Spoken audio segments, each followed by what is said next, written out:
आज का ये वीडियो बड़े ख़ास विषय पर है। लगातार ऐसा लगता है मैं परेशान हूँ। ज़िंदगी मेरे साथ खेल खेल रही है। समय मेरा मजाक बनवा रहा है। घर वालों के ताने, कुछ नहीं करता, खाता रहता है, कुछ भी नहीं समझता। और बाहर वालों की बातें, एक ये भी है, साला बाप के पैसे उड़ाता है।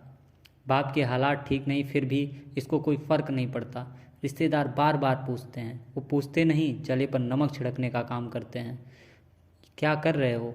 फ्यूचर का क्या प्लान है? मेरा बेटा तो घर में एसी लगवा रहा है। उसका प्लान है अगले साल कोई अच्छी सी कार लेने का। ये सब बातें अकेले में आने पर बहुत परेशान करती हैं, अंदर तक तोड़ के रख देती हैं, रुलाती हैं। साला ऐसे जैसे मैं पैदा ही सारी समस्याओं को ख़त्म करने के लिए हुआ हूँ। मेरे दोस्तों, बड़ा दर्द होता है, हमको भी पता है हम क्या कर रहे हैं। हम भी टेंशन में हैं, हमको भी पता है जिम्मेदारियाँ हमको ही लेनी हैं। ये लोगों के ताने हमें अंदर तक कमज़ोर करके एकदम से तोड़ देते हैं। हम वो बनने लग जाते हैं जो हम वास्तव में कभी नहीं बनना चाहते। हम समझौता करने लग जाते हैं अपनी खुशी से।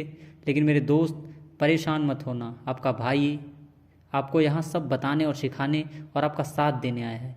साला कोई नहीं समझ सकता तुम्हें। अब करना क्या है? मैं सबका मुंह बंद करवा दूंगा, आप बस बातें मानते चलिए। पहले महान वैज्ञानिक अल्बर्ट आइंस्टीन जी की लाइन आपको बताता हूँ। ज़िंदगी एक साइकिल की तरह है, बैलेंस बनाए रखने के लिए पेंडल मारना बहुत ज़रूरी है। मतलब करते रहना है। कोई एक फील्ड पकड़ो और उसमें संघर्ष करते जाओ। एक स्टोरी सुनो, दिल को टच करेगी, आप बहुत कुछ सीख जाओगे। एक अमेरिका में विज्ञानी हुआ करते थे। उन्होंने अपने शोध के दौरान एक बड़े से टैंक में शार्क को डाला। कुछ देर बाद उसमें कुछ चारा मछलियाँ भी डाल दी गई। चारा मछलियों को देखते ही शार्क तुरंत उनकी ओर आ गई और उन पर हमला करके उन्हें खा लिया। समुद्री जीव विज्ञानी ने कुछ और चारा मछलियाँ टैंक में डाली, उसको भी शार्क ने खा ही लिया। एक वैज्ञानिक ने फिर क्या किया? अब वैज्ञानिक क्या करते हैं, एक कांच का मजबूत पारदर्शी टुकड़ा उस टैंक के बीचों बीच डाल देते हैं। अब टैंक दो भागों में बंट चुका था। एक तरफ शार्क थी और एक तरफ चारा मछलियाँ थीं।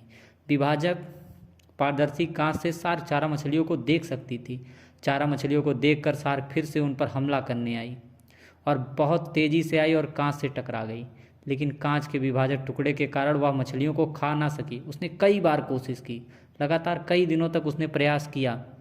दर्जनों बार शार्क ने आक्रामकता से चारा मछलियों पर हमला किया और कोशिश की कि मैं इनको खा लूं, लेकिन टुकड़ा होने के कारण वह असफल होती रही। कई दिनों तक शार्क उस विभाजन के कारण उन मछलियों को नहीं खा सकी, लेकिन सफल ना होने के कारण वह हार गई। उसने हमला करना छोड़ दिया और टैंक में अपने भाग में रहने लगी।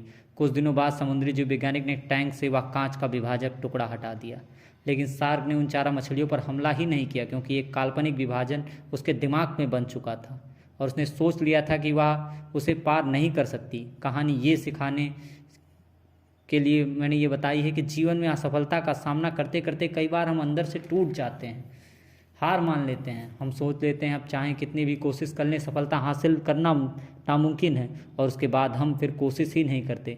जबकि सफलता प्राप्ति के लिए अनवरत प्रयास करना बहुत ज़रूरी है। परिस्थितियाँ बदलती रहती हैं, इसलिए अतीत की असफलता को दिमाग पर बिल्कुल ना हावी होने दो। पूरी लगन से और मेहनत से तब तक मेहनत करते जाओ जब तक आप सफल नहीं हो जाते।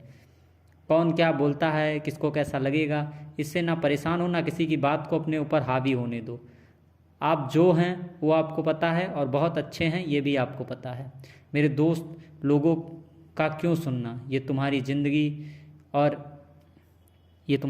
है और एक एक पल इसके ख़त्म होते जा रहे हैं।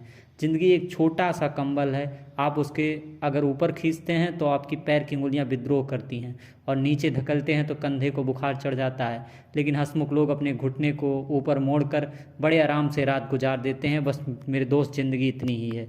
बने रहें, बहुत जल्द नई वीडियो आपके बीच फिर आएगी। तब तक के लिए जय हिंद,